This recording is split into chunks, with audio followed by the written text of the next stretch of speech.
आरोपी दलित होता, मुसलमान होता, कोई कमजोर होता, उस पर बुलडोजर चल गया होता। हम एक माँ के सामने उसकी बेटी को किडनैप किया जा रहा है, माँ बचाने को आ रही है तो उसको तुरंत फरसे से उसको काट दिया गया और बंदूक के नोक पे लड़की को उठा के ले गए।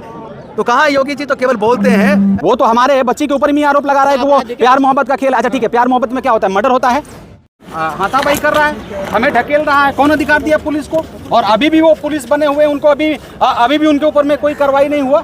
मतलब इस देश में दो कानून हैं, बीजेपी को ले जाकर के मिला रहे हैं लोगों को, और हम क्यों नहीं मिल सकते? हमारी माँ बहन बेटियों के साथ में हत्या हुआ, अपहरण हुआ, और आप हमें रोक रहे हैं, आप हमें मार रहे हैं। सेम आप मारेंगे भी, रोने भी नहीं देंगे। कहावत तो यही है ना। तो देखिए, हम आपको कहना चाहते हैं, पूरा गुंडा राज है यूपी में। जो ये रोल मॉडल कह रहे हैं ना, पूरा यूपी में गुंडा राज है। आप एक बात समझ लीजिए, एक चीज़ और समझ लीजिए कि हम रोड पर भी, सड़क पर भी आवाज़ उठाएंगे, और हम मेंबर ऑफ पार्लियामेंट होने के नाते हम सदन में भी आवाज़ उठाएंगे। जब तक हमारे ऊपर में इस माँ को और उस बच्ची को न्याय न मिल जाए, तब तक ये लड़ाई लड़ेंगे हम लोग। हटने वाले नहीं हैं, हटने वाले नहीं। और एक जो दूसरा एंगल इस पूरे केस को सामने आ रहा है कि ये जो बात सामने आ रही है कि कैरेक्टर पे सवाल उठाए जा रहे हैं, उस पे कितना गुस्सा है कांग्रेस के? अच्छा ये बताइए, आप मुझे भी मालूम है, मैं देख रहा हूँ सोशल मीडिया में उस कहानी को डाइवर्ट भी किया जा रहा है, उस कहानी को डाइवर्ट भी किया जा रहा है। हालांकि लड़की ने आकर के आज बयान दी और उसने स्पष्ट कर दिया कि उसने हमारी माँ का हत्या किया और हमें अपहरण किया, वही बंदूक पर लगा करके टांगा। तो आप मुझे ये बताइए कि मीडिया वाले बंधु से मैं निवेदन करना चाहता हूं, ये अगर आप समझ रहे हैं कि हमारे जाति से है, हमारे धर्म से है, इसे हम बचा ले, नहीं। ये दरिंदा न किसी जाति के हैं, न किसी धर्म के हैं। ये जो हैवान लोग हैं, किसी जाति के नहीं हो सकते हैं। अगर आप मुझसे पूछिएगा तो ये आज हमारी माँ बहन बेटियों के साथ में जाति करते हैं, जाति देख के करते हैं ना अत्याचार। तो सर जाति देख करके करते हैं ना। किसी राजपूत की लड़की को ले मैं ये कह रहा हूँ, चाहे किसी भी जाति से हो, चाहे किसी भी धर्म से, इस पे कठोर सजा होना चाहिए। सर जाति के नाम पे तो अत्याचार होता है, दलित देख करके हो रहा है ना, हमारे साथ होता है। लेकिन हम ये कह रहे हैं, ऐसे लोग जो मानसिक पीड़ित लोग हैं, इनके ऊपर में कठोर दंड होना चाहिए, ताकि आने वाला दिन में और माँ बहन बेटियों के साथ में अत्याचार ना हो। दलित क्या करे सर, आखिर देश छोड़ दे, कहीं चला जाए, क्या करे सर? मतलब आप कह रहे हैं कि दलित क्या करे? कोई कार्रवाई नहीं होती सर, कुछ नहीं होता, मतलब न्याय तो मिलता ही नहीं कहीं। देखिए, न्याय आज ही नहीं, 3000 साल पहले का भी कहानी देख लीजिए, इतिहास देख लीजिए, कब हमें न्याय मिला है। और सबके पास में दिल तो बड़ा है गरीबों के लिए। सब जब मन चाहता है, लगता है तो गरीबों का बात करेंगे, दलितों का बात करेंगे। हमारे पास में दिल है गरीबों के लिए, हम गरीबों का उत्थान चाहते हैं, और एक तरफ आप माँ बहन बेटियों का इज्जत लुटवाते हैं। नहीं कह रहे हैं जातीय रंग दिया जा रहा है सर इस कौन कह रहे हैं? ये सारे कह रहे हैं विपक्ष के लोग जो है। देखिए, जातीय रंग दिया जा रहा है। मैं आपको बताना चाहता हूँ, देखिए इस भारत देश में जो है ना, हमारे साथ में जो अत्याचार हुआ, दलितों के साथ में जो अत्याचार हुआ, आज जो हो रहा है वो निंदनीय है, ऐसा नहीं होना चाहिए। सर उसी गांव के प्रधान जो राजपूत हैं, पूर्व प्रधान है, वो तरह तरह के आरोप लगा रहे हैं। मैं भी देखा ना, मैं भी वो तो 50,000 हमारे बच्ची के ऊपर भी आरोप लगा रहा है। वो तो हमारे बच्ची के ऊपर भी आरोप लगा रहा है कि वो प्यार मोहब्बत का खेल। अच्छा ठीक है, प्यार मोहब्बत में क्या होता है, मर्डर होता है। मैं उससे पूछना चाहता हूँ, प्यार मोहब्बत में मर्डर होता है? किसी की माँ की हत्या कर दीजिएगा आप, किसी के परिवार को आप तहस नहस कर दीजिएगा, यही है प्यार मोहब्बत?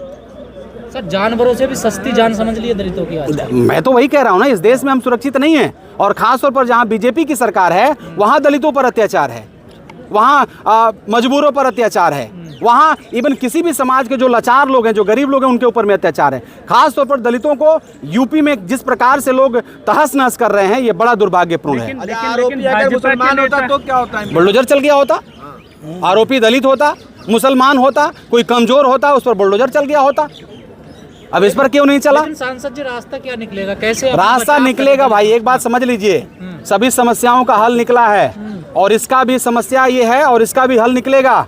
बाबा साहब डॉक्टर BR अम्बेडकर कहे थे कि एक सदी आएगा जब हमारे बच्चे आगे बढ़ेंगे, पढ़ेंगे और अपने अधिकार को जानेंगे और जगेंगे, तो लड़ाई लड़ेंगे। और जिस दिन हम लड़ाई लड़ेंगे, आर पार की लड़ाई होगी, हमें कमजोर मत समझो, आर पार की लड़ाई लड़ेंगे और जीतेंगे। जिस दिन ये सत्ता हमारे हाथ में आएगा, बहुत ही नजदीक है, उस दिन आपके हाथों में कटोरा होगा। अब कोई नहीं रोक सकता भारत को हिंदू राष्ट्र बनने से। देखिए फिर क्या होगा? देखिए, कोई नहीं रोक सकता, मतलब हम रोकेंगे ना, हम रोकेंगे।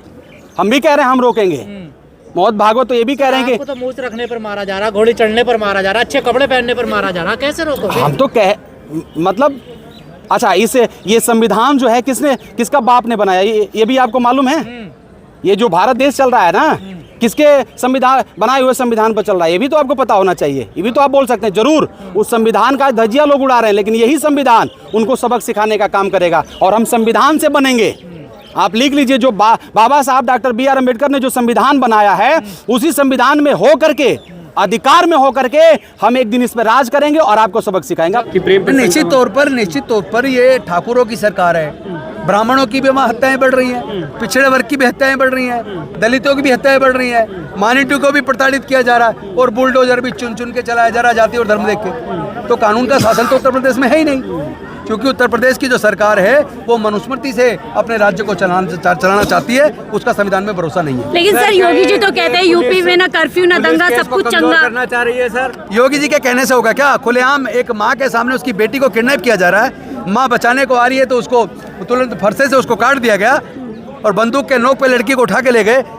तो कहाँ योगी जी तो केवल बोलते हैं, एक्चुअल में योगी जातिवादी हैं, नफरतवादी हैं, वो इस देश को मनुस्मृति से चलाना चाहते हैं, उनका संविधान में भरोसा नहीं है। जिस सरकार का मुसलमान करते रहते हैं, सरकार का शीर्ष नेतृत्व क्या कहता है, सबका साथ सबका विकास, उसमें दलितों के साथ जो है अन्याय किया जा रहा है। भारत में आप ये मानिए, केंद्र में ऐसी सरकार है और अनेकों राज्यों में उनकी सरकार है जिनका भारत के संविधान में भरोसा नहीं है, जिनका भारत की प्रजातांत्रिक प्रणाली में भरोसा नहीं है। वोट चोरी की सरकार है, लोगों की वोट की चोरी करके ईवीएम के माध्यम से और इलेक्शन कमीशन और तमाम जो ब्यूरोक्रेट्स हैं उनकी मदद से चुनाव जीतती आ रही है। जनता को तो कुछ दे नहीं रही है और ऊपर से अमेरिका रोज धमकाता रहता है और ये ऐसे बुद्धू बन के हमारे देश के प्रधानमंत्री बने बैठे रहते हैं। लगातार क्राइम बढ़ रहा है और हमारे गृह मंत्री चुनाव के प्रचार में लगे रहते हैं। तो मुझे समझ नहीं आ रहा, ये चुनाव लड़ने के लिए रह गई है क्या केवल पार्टी?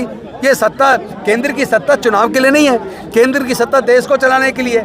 आप देश को तो चला नहीं रहे, आप तो चुनाव दर चुनाव जीतने के ऊपर पूरी ताकत लगाते हैं और आपके आंखों के सामने खुलेआम संविधान का हनन हो रहा है। दलित, पिछड़े, आदिवासी, वंचित वर्ग और माइनॉरिटी के लोग, मजदूर और किसान, उनका उत्पीड़न हो रहा है। लगातार हत्याएं बढ़ रही हैं, महिलाओं के साथ बलात्कार लगातार बढ़ रहा है। तो कहाँ है तुम्हारी पुलिस, कहाँ है तुम्हारा सर्वेलेंस, कहाँ है तुम्हारी जांच एजेंसी? सारी जांच एजेंसी का इस्तेमाल विपक्ष को कुचलने में किया जा रहा है। योगी जी का तो कहना यह है कि केस को कमजोर कर रही है। लड़की की मेडिकल जांच वगैरह ने जो मजिस्ट्रेट से बयान वगैरह लिए जाते हैं पहले, देखिए पहले तो इस पूरी घटना को दबाने की कोशिश की है, लेकिन लड़की ने अपने बयान में सब कुछ स्पष्ट कर दिया। किस तरह उसकी आंखों के सामने फरसे से मां को काट दिया गया, उसको बंदूक के नोक पर उठा के ले गए। वो कह रहे हैं कि मनुस्मृति सबसे बड़ा, छोड़िए ना, जगत गुरु क्या कहते हैं कहने दीजिए, उनसे हमें कोई फर्क नहीं पड़ने वाला। ये देश जो है जगत गुरु से नहीं चलता, ये देश संविधान से चलता है। और जब देश के प्रधानमंत्री उनके पास जाएं तो फिर जाएं, उसमें क्या दिक्कत है?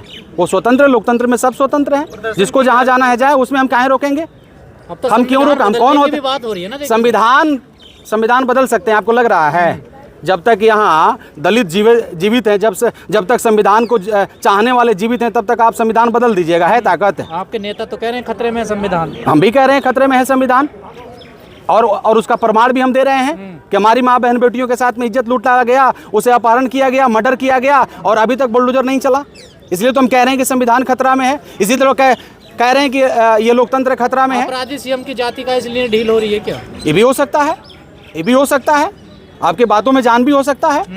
अब इसलिए हो सकता है, अच्छा, इसलिए हो सकता है ना कि अगर वहीं दलित होता तो बुलडोजर चल गया होता, मुस्लिम होता बुलडोजर चल गया होता, अल्पसंख्यक होते हैं, मतलब कमजोर वर्ग के लोग होते हैं, बुलडोजर चल गया होता। इस पर क्यों नहीं चला? अब आगे क्या करने वाले हैं? आगे संसद से लेकर सदन तक लड़ाई होगा। लेकिन संगीत अरे छोड़िए ना, प्रदर्शन का इजाजत का हमें जरूरत नहीं है। हम ये कह रहे हैं कि हमारी माँ बहन बेटियों का इज्जत लूट लीजिए, मर्डर कर दीजिए और हम परमिशन लेते हैं।